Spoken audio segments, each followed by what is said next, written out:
ఓం నమ శివాయ. భారత మాతా శివశక్తి అవతార్ సత్య గీత మురళీ తేదీ 23/1/2026 ప్రభాత పాఠము పూర్వ తేదీ 12/9/1968. మధురమైన పిల్లలు బ్రహ్మను దేవతగా పిలువజాలరు, విష్ణువును మాత్రమే దేవతగా పిలుస్తారు. మనుషులకు ఈ విషయాలు తెలియదు. గురురు బ్రహ్మ, గురురు విష్ణు, గురుదేవో మహేశ్వర అని పిలుస్తూ ఉంటారు. కానీ వాస్తవంగా చూసినట్లయితే విష్ణువు గురువు ఎలా అవుతారు? అందరినీ వారు గురువుగా పిలుస్తారు. సత్యమైన గురువు ఒకే ఒక్కరు, వారినే పరమాత్మ అని పిలుస్తారు. ఆత్మీయ తండ్రి మధురాతి మధురమైన పిల్లలకు తెలియచేస్తున్నారు. పిల్లలు, మీరు ఒకప్పుడు చాలా ఉన్నతంగా ఉండేవారు. ఉన్నతంగా అవడము, ఆ తర్వాత పతనం చెందడము, ఇది ఒక ఆట లాంటిది. ఒకప్పుడు పవిత్రంగా ఉత్తమంగా ఉండేవారిమని మీరు తెలుసుకున్నారు. ఇప్పుడు ఎంతో పతనమైపోయారు, అపవిత్రంగా మారిపోయారు. దేవీ దేవతల వద్దకు వెళ్ళి ఏమని చెప్పుకుంటారు? మీరు ఉన్నతమైన వారు, మేము పతితులము అని చెప్పుకుంటారు. ఒకప్పుడు మనము కూడా ఉన్నతంగా ఉండేవారిమి అని మీకు ముందు తెలియదు. ఇప్పుడు తండ్రి పిల్లలకు తెలియచేస్తున్నారు. మీరు చాలా పవిత్రంగా ఉండేవారు, ఇప్పుడు చూడండి ఎంతో అపవిత్రంగా మారిపోయారు, అపవిత్రంగా పతనమైపోయారు. పవిత్రంగా ఉన్నప్పుడు ఉన్నతోన్నతులుగా పిలిచేవారు. అందుకే దానిని నిర్వికారి ప్రపంచమని అంటారు. మీ యొక్క రాజ్యము ఇక్కడే కొనసాగింది, ఇప్పుడు తిరిగి అది స్థాపన జరుగుతోంది. పావనంగా ఎలా అవ్వాలో తండ్రి సూచిస్తున్నారు. ఎందుకంటే తండ్రి పతిత పావనులు, వారు సన్ముఖంలో కూర్చొని మనకు తెలియచేస్తున్నారు. ఒకప్పుడు మీరు సత్యయుగము శివాలయములో మీరు నివసించేవారని తండ్రి మనకు తెలియచేస్తున్నారు. ఆ తర్వాత 84 జన్మలు తీసుకొని అర్ధకల్పం పాటు వికారాలలో మునిగిపోయాము. ఇది ఊహించుకుంటేనే మనకు నమ్మశక్యం కాదు. అర్ధకల్పము వికారులుగా మారిపోయాము. ఇప్పుడు నిర్వికారులుగా సతోప్రధానంగా అవ్వాలి. ఇది తమోప్రధానమైన ప్రపంచము, లక్ష్మీనారాయణులది సతోప్రధానమైన ప్రపంచము. ఇదంతా కూడా 5000 సంవత్సరాల విషయము. ఈ భారతములో సతోప్రధానమైన రాజ్యం ఒకప్పుడు ఉండేది. భారతము చాలా ఉన్నతమైన ఖండంగా కొనసాగేది. ఇప్పుడు పతితంగా మారిపోయింది. నిర్వికారి ప్రపంచం నుంచి వికారిగా మారిపోయింది. మీరు 84 జన్మలు తీసుకున్నారు. 84 జన్మల తర్వాత మీరు నిర్వికారుల నుంచి వికారులుగా మారిపోయారు. సత్య త్రేతాయుగాల్లో కొన్ని కళలు తగ్గిపోయినప్పటికీ కూడా సంపూర్ణ నిర్వికారులుగానే పిలిచేవాళ్ళు. ఇప్పుడు మీరు పతితంగా మారిపోయారు. దేవతలే అసురులుగా మారిపోయారు. ఇప్పుడు మళ్ళీ అసురత్వం నుండి దైవత్వాన్ని పొందాలి. ఒకప్పుడు నిర్వికారులుగా ఉండేవారు, అప్పుడు మిమ్మల్ని దేవతలుగా పిలిచేవారు. ఇప్పుడు వికారులుగా మారిపోయారు. ఇప్పుడు ఎవరు కూడా మిమ్మల్ని దేవతలుగా పిలవరు. ఇక్కడికి వచ్చినప్పుడు మీకు గుర్తుండాలి, మేమే ఒకప్పుడు శివాలయంలో విశ్వానికి అధిపతులుగా ఉండేవారిమి అని. ఆ సమయంలో వేరే ఇతర ధర్మాలు లేవు, కేవలము మీ యొక్క రాజ్యమే కొనసాగుతూ ఉండేది. ఆ తర్వాత 2 కళలు తగ్గిపోయాయి. కొద్ది కొద్దిగా కళలు తగ్గుతూ వచ్చాయి. త్రేతాయుగంలో 2 కళలు తగ్గిపోయాయి. ఆ తర్వాత చివరగా వికారులుగా మారిపోతారు. ఎందుకు పనికిరాని వారిగా మారిపోతారు. దీనినే వికారి ప్రపంచమని అంటారు. దీనికి గుర్తుగానే విషయ వైతరణి నదిని చూపిస్తారు. అందులో మునక వేస్తూ ఉంటారు. స్వర్గంలో క్షీరసాగరములో జీవించేవారు ప్రపంచం యొక్క చరిత్ర, భూగోళము, తమ 84 జన్మల యొక్క చరిత్రను తెలుసుకున్నారు. ఒకప్పుడు నిర్వికారులుగా ఉండేవారు, అప్పుడు వారి రాజ్యమే కొనసాగింది. పవిత్రమైన రాజులే ఉండేవారు, దానిని పూర్తి స్వర్గంగా పిలుస్తారు. ఆ తర్వాత సెమీస్వర్గం వచ్చింది. తండ్రి వచ్చి సృష్టి యొక్క ఆది, మధ్య, అంతిమాల గురించి తెలియచేస్తున్నారు. మధ్యకాలంలో రావణుడు వస్తారు. అంతిమ సమయంలో ఈ వికారి ప్రపంచం యొక్క అంతము జరిగిపోతుంది. ఇప్పుడు ఆదిలోకి వెళ్ళడానికి పవిత్రంగా అవ్వాలి. స్వయాన్ని ఆత్మగా భావించి తండ్రిని గుర్తు చేయాలి. వారే పతిత పావనులు. తమని ఆత్మగా భావించి నన్ను గుర్తు చేయమని తండ్రి తెలియచేస్తున్నారు. స్వయాన్ని దేహంగా భావించకూడదు. మీరు భక్తి మార్గములో ప్రతిజ్ఞ కూడా చేశారు. ఓ భగవంతుడా, మీరు వచ్చినట్లయితే మేము మీరు చెప్పిన ప్రకారం వింటాము అని చెప్పారు. ఆత్మనే తండ్రితో మాట్లాడుతుంది. కృష్ణుడు మన యొక్క తండ్రి కాదు, ఆత్మల యొక్క తండ్రి, నిరాకారుడైన శివ పరమాత్ముడు. జన్మనిచ్చిన తండ్రి ద్వారా హద్దులోని వారసత్వం లభిస్తుంది. ఈ అనంతమైన తండ్రి ద్వారా అనంతమైన వారసత్వం లభిస్తుంది. దీనిని సత్యయుగంగా పిలుస్తారు. దానినే శివాలయంగా కూడా పిలుస్తారు. దేవీ దేవతల యొక్క రాజ్యాన్ని ఎవరు స్థాపన చేశారు? శివబాబా స్థాపన చేశారు. పూర్తి భారతము ఒకప్పుడు శివాలయంగా ఉండేది. శివబాబా వచ్చి దేవీ దేవత ధర్మాన్ని స్థాపన చేశారు. ఇది ఎప్పటికీ మీకు గుర్తుండాలి. ఇది చాలా సంతోషకరమైన విషయము. ఇప్పుడు మనము శివాలయంలోకి వెళ్తాము. ఎవరైనా మరణించినట్లయితే ఏమంటారు? స్వర్గస్థులు అయ్యారు అని అంటారు. కానీ వాస్తవంగా స్వర్గంలోకి ఎవరు వెళ్ళరు. ఇదంతా కూడా భక్తి మార్గంలోనే పొగడతలు, కేవలము తమను తాము సంతృప్తి పరచుకోవడానికి చెప్పుకునే మాటలు. కానీ వాస్తవంగా చూసినట్లయితే ఇప్పుడు మీరు స్వర్గంలోకి వెళుతారు. స్వర్గంలో వ్యాధిగ్రస్తులు ఎవరు ఉండరు. అక్కడ సదా సంతోషంగా ఉంటారు. తండ్రి ఈ విషయాన్ని చాలా సహజంగా తెలియచేస్తున్నారు. చిన్న పిల్లలకు తెలియచేసినట్లుగా మనకు తెలియచేస్తున్నారు. మీరు ఎక్కడ ఉన్నప్పటికీ పురుషార్థం ద్వారా పదవిని పొందవచ్చు. ఈ చదువులో ముఖ్యమైనది పవిత్రత. ఆహార వ్యవహారాలు కూడా శుద్ధంగా ఉండాలి. దేవతలకు సమర్పించే భోగులో సిగరెట్, బీడి ఇత్యాది వాటిని ఉంచుతారా? గ్రంథాల ముందు గుడ్లు, సిగరెట్ ఇలాంటి వాటిని పెడతారా? సిక్కులు తమ గ్రంథాన్ని గురు గోవింద్ యొక్క శరీరంగా భావిస్తారు. గ్రంథానికి ఇంత విలువ ఉంటుంది. గ్రంథం అంటే గురువు యొక్క సాక్షాత్ దేహంగా భావిస్తారు. కానీ ఈ గ్రంథాలన్నింటినీ గురునానక్ రచించలేదు. గురునానక్ కేవలం అవతరించారు. వారు వెళ్ళిన తర్వాత, సిక్కు ధర్మం వృద్ధి చెందిన తర్వాత ఈ గ్రంథాలను రచించారు. ఒకటి తర్వాత ఒకటి. అలా సిక్కు ధర్మం కూడా వచ్చింది. మొదట్లో గ్రంథము చాలా చిన్నదిగా ఉండేది. చేతి వ్రాతతో రాసేవారు. ఇప్పుడు గీతను కూడా శ్రీకృష్ణుని యొక్క స్వరూపంగా భావిస్తుంటారు. సిక్కులు గ్రంథాన్ని గురునానక్గా భావిస్తే ఇక్కడ గీతాశాస్త్రాన్ని కృష్ణుని యొక్క స్వరూపంగా భావిస్తారు. స్వయంగా వారిని శ్రీకృష్ణుడిగా భావిస్తారు. గీతా గ్రంథము ఉన్నట్లయితే శ్రీకృష్ణుడు అక్కడ ఉన్నట్లే భావిస్తారు. కృష్ణ భగవాను వాచ అని కూడా అంటూ ఉంటారు. తండ్రి స్పష్టంగా తెలియచేస్తున్నారు. ఇదంతా కూడా అజ్ఞానము. భక్తి మార్గంలో ఏదైతే వింటూ చదువుతూ వచ్చారో అదంతా కూడా భక్తి మార్గానికి సంబంధించిన సామగ్రి. కేవలము పరంపిత పరమాత్మ మాత్రమే జ్ఞానాన్ని ఇస్తారు. జ్ఞానం ద్వారానే మీకు సద్గతి లభిస్తుంది. అలాంటి జ్ఞానము తండ్రి వద్దే ఉంది. జ్ఞానం అంటే పగలు, అంటే స్వర్గము. ఇప్పుడు స్వర్గం యొక్క స్థాపన జరుగుతోంది. భక్తిని రాత్రిగా భావించడం జరుగుతుంది. ఇప్పుడు తండ్రి తెలియచేస్తున్నారు, ఆత్మ పవిత్రంగా అవ్వాలి. అందుకొరకు మీరు కష్టపడాలి. మాయ యొక్క తుఫాన్లు బలంగానే వస్తాయి. బలమైన మాయా తుఫాన్లు వచ్చినప్పుడు ఈ జ్ఞానాన్ని మర్చిపోతారు. అలాంటప్పుడు జ్ఞానాన్ని ఎవరికి తెలియచేయలేరు. ముందుగా కామ వికారము చాలా మిమ్మల్ని వేధిస్తుంది. ఇందులోనే మీకు సమయం పడుతుంది.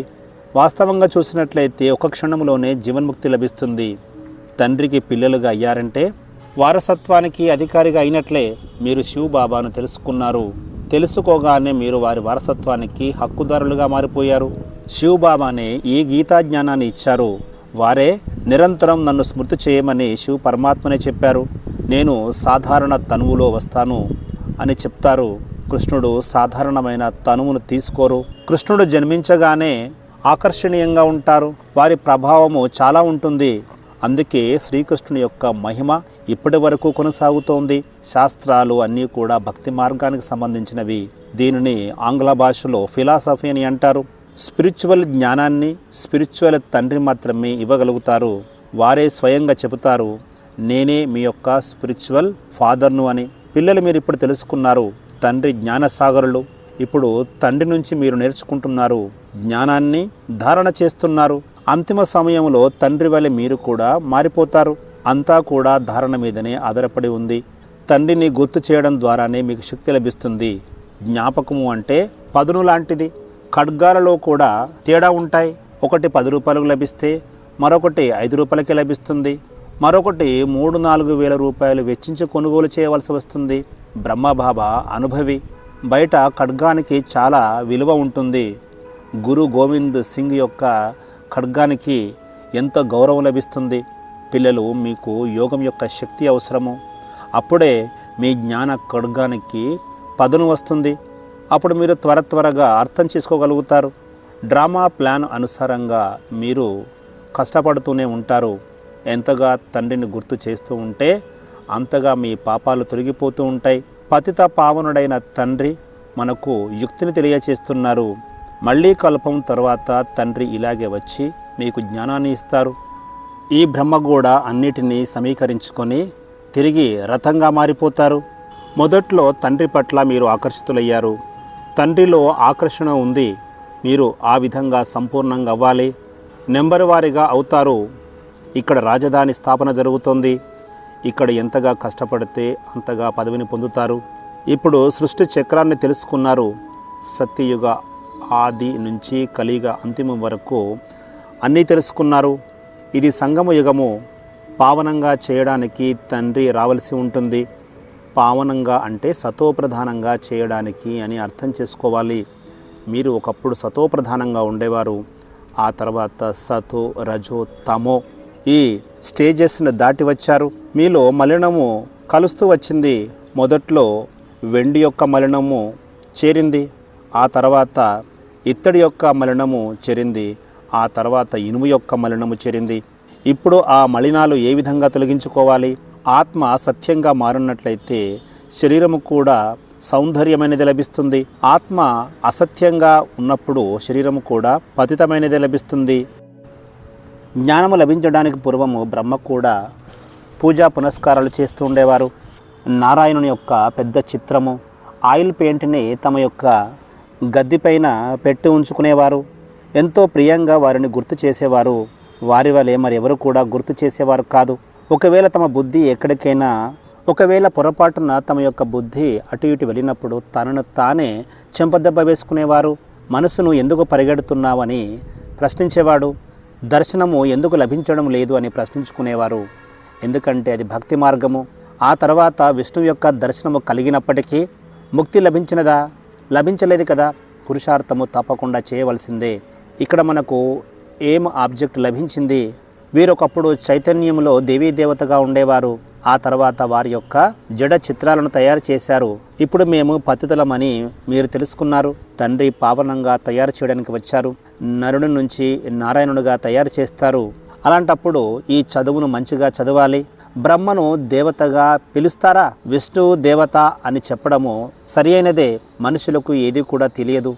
అలాగే గురురు బ్రహ్మ, గురురు విష్ణు అని కూడా అంటూ ఉంటారు. ఇందులో విష్ణువు గురువుగా ఎప్పుడయ్యారు? అందరినీ గురువుగా భావిస్తూ వస్తూ ఉంటారు. శ్లోకము అంతిమంలో పరమాత్మయ నమః అని కూడా అంటారు.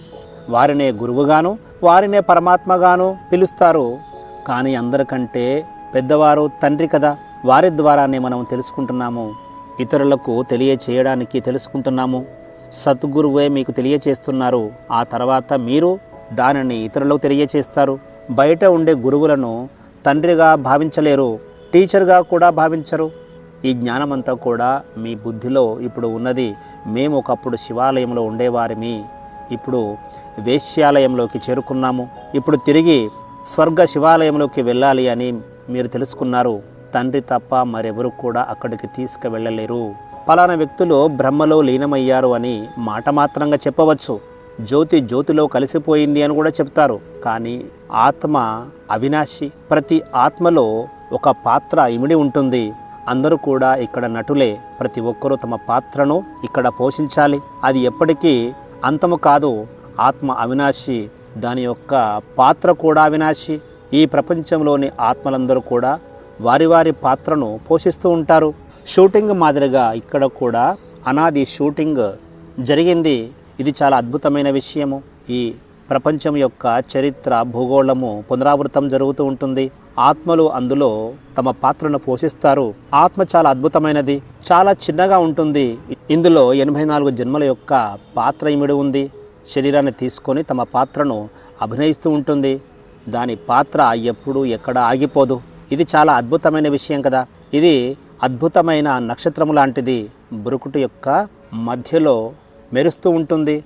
అది ఎప్పుడు ఆరిపోదు. దానికి ఆది కానీ అంతము కానీ లేదు. ఆత్మలందరి యొక్క పాత్ర ఈ డ్రామాలో నిక్షిప్తమై ఉన్నది. ఇది అనాదిగా కొనసాగుతూ వస్తుంది.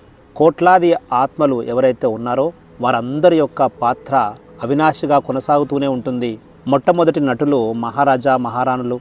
వారు పవిత్రంగా ఉండేవారు. ఆ తర్వాత అపవిత్రంగా మారిపోయారు. ఇక్కడ ఉండేవారంతా కూడా అపవిత్రమైన రాజులు రాణులు. అక్కడ అంటే స్వర్గంలో ఉండేవారు పవిత్రమైన మహారాజు మహారాణిగా ఉండేవారు. వారి చిత్రాలకు ఇప్పుడు పూజలు చేస్తూ ఉంటారు. మీకు తప్ప ఈ జ్ఞానం ఎవరికి కూడా లభించలేదు. ఇంత చిన్న ఆత్మ ఏ విధంగా 84 జన్మలు తీసుకుంటుంది అనేది మీరు తెలుసుకున్నారు. ఎంత అద్భుతమైన నక్షత్రం ఇది. అంత చిన్న ఆత్మ ఇంత పెద్ద పాత్రను అభినయిస్తుంది. స్వర్గాన్ని వండర్ ఆఫ్ ది వరల్డ్ గా పిలుస్తారు. స్వర్గం యొక్క పేరు వినగానే అందరూ సంతోషిస్తూ ఉంటారు. ఇప్పుడు సత్యయుగము లేదు, ఇప్పుడు కలియుగము నడుస్తోంది. ఇక్కడ మరణించిన వారు కూడా కలియుగంలోనే జన్మ తీసుకుంటూ ఉంటారు. అందరూ కూడా ఎప్పుడో ఒకసారి వెళ్ళాల్సిందే. కానీ పతిత ఆత్మలు అక్కడికి వెళ్ళలేరు. పిల్లలు, మీరు ముందుగా యోగ బలం ద్వారా పావనంగా అవుతారు. పావన ప్రపంచము స్వర్గాన్ని గాడ్ ఫాదర్ స్థాపన చేస్తున్నారు. ఆ తర్వాత రావణుడు దానిని నరకంగా తయారు చేస్తారు. ఇది ప్రత్యక్షంగా ఇప్పుడు నరకము కొనసాగుతోంది. అందుకే రావణుడిని దగ్ధం చేస్తూ ఉంటారు. ఈ దగ్ధం చేసే ప్రక్రియ అనాదిగా కొనసాగుతోందని మనుషులు అంటూ ఉంటారు. కానీ ఈ రావణుడిని దగ్ధం చేయడము ఎప్పటి నుంచి ప్రారంభమైందో ఎవరికి తెలియదు. ఈ కల్పాన్ని 2 అర్ధభాగాలుగా వారు చేయలేరు. ఎందుకంటే కల్పం యొక్క ఆయుష్ను లక్షల సంవత్సరాలుగా వారు భావిస్తూ వచ్చారు. కలియుగము ఇంకా 40,000 సంవత్సరాలు కొనసాగుతుంది అని కూడా అనుకుంటూ ఉంటారు. అందుకే మనుషులందరూ కూడా ఘోర అంధకారంలో ఉన్నారు, అజ్ఞానం యొక్క నిద్రలో ఉన్నారు. వారిని మేల్కొలపడము చాలా కష్టము. వాళ్ళు మేల్కోలేరు. ఇప్పుడు సంగమయుగం నడుస్తుంది. ఇప్పుడు తండ్రి వచ్చి పావనంగా అవ్వడానికి యుక్తిని తెలియచేస్తున్నారు. మీరు పావనంగా అవుతేనే పావన ప్రపంచము స్థాపన జరుగుతుంది. ఇది పతిత ప్రపంచము సమాప్తము కావలసిందే. ఇది చాలా విశాలమైన ప్రపంచము. సత్యయుగంలో ప్రపంచము చాలా చిన్నదిగా ఉంటుంది. ఇప్పుడు మాయ మీద విజయాన్ని సాధించి పావనంగా అవ్వాలి. తండ్రి తెలియచేస్తున్నారు. మాయ కూడా చాలా బలమైనది. పావనంగా కాకుండా అనేక ప్రకారాలైన విఘ్నాలను కల్పిస్తుంది. పవిత్రంగా అవ్వాలని మీరు కోరుకుంటారు, కానీ మాయ మీపైన దాడి చేసి కింద పడవేస్తుంది. ఆ తర్వాత చాలా కష్టపడవలసి ఉంటుంది. ఎవరైనా వికారంలో పడిపోయినట్లయితే వారు తండ్రికి ముఖాన్ని కూడా చూపించలేరు. వికారంలో పడిపోయిన తర్వాత తిరిగి ఉన్నతమైన పదవిని పొందలేరు. పురుషార్థము చేయాలి, ఫెయిల్ కాకూడదు. ఇక్కడ కొద్దిమంది గాంధర్వ వివాహం చేసుకొని ఆదర్శంగా నిలుస్తారు. వివాహం చేసుకొని పవిత్రంగా ఉండడము అసంభవమని సన్యాసులు అంటూ ఉంటారు. కానీ తండ్రి తెలియచేస్తున్నారు, అలా ఉండడము సంభవమే. ఎందుకంటే ఇక్కడ మనకు అపారమైన ప్రాప్తి లభిస్తుంది. ఇది మన యొక్క అంతిమ జన్మ. పవిత్రంగా అవ్వాలి, అప్పుడే మీకు స్వర్గం యొక్క రాజ్యాధికారం లభిస్తుంది. అంత పెద్ద ప్రాప్తి కొరకు ఈ ఒక్క జన్మలో పవిత్రంగా ఉండలేరా? పిల్లలు కూడా ఏమంటారు? బాబా మేము పవిత్రంగా ఉంటామని అంటారు. సిక్కులు కూడా పవిత్రత యొక్క కంకణాన్ని ధరిస్తారు. ఇక్కడ మీరెవరు కూడా అలాంటి కంకణాన్ని ధరించవలసిన అవసరం లేదు. ఇది బుద్ధికి సంబంధించిన విషయము. తండ్రి తెలియచేస్తున్నారు, నిరంతరము గుర్తు చేయమని. మంచిది. ఆత్మీయ మాత్పిత బాబ్దాదా యొక్క ప్రియ స్మృతులు మరియు నమస్తే. వరదానము, అంతిమ పేపర్ మే పాస్ భవ. అంతిమ పరీక్ష 1 సెకండ్ కాలంలోనే జరుగుతుంది. అది 1 సెకండ్ యొక్క ఆట. ఇప్పుడే శరీరంలోకి రావడము, ఇప్పుడే శరీరానికి అతీతంగా అవ్యక్త స్థితిలోకి వెళ్ళడము. ఇలాంటి సెకండ్ కాలము ఆటను అభ్యాసం చేయాలి. ఎప్పుడు కావాలంటే అప్పుడు, ఏ స్థితిలోకి కావాలంటే ఆ స్థితిలోకి వెళ్ళగలగాలి. ఎవరైతే ఈ సెకండ్ కాలపు పరీక్షలో పాస్ అవుతారో వారే పాస్ విత్ ఆనర్ అంటే గౌరవప్రదంగా ఉత్తీర్ణులవుతారు. ఆ 1 సెకండ్ కాలంలో ఆందోళన చెందితే ఫెయిల్ అయిపోతారు. స్థిరంగా ఉన్నట్లయితే పాస్ అవుతారు. అలాంటి కంట్రోలింగ్ పవర్ లభించిందా? ఇప్పుడు అలాంటి అభ్యాసాన్ని తీవ్రంగా చేయాలి. బాహ్య ప్రపంచంలో ఎంతటి అలజడి వచ్చినా కూడా స్వస్థితిలో అంతటి శాంతిని అనుభూతి చెందాలి. 1 సెకండ్ కాలంలో పూర్తి విస్తారాన్ని అంతటిని కూడా సారములోకి తీసుకురావాలి. 1 సెకండ్ కాలంలో సారము నుంచి విస్తారములోకి వెళ్ళగలగాలి. ఇదే అద్భుతమైన ఆట. ఓం నమః శివాయ.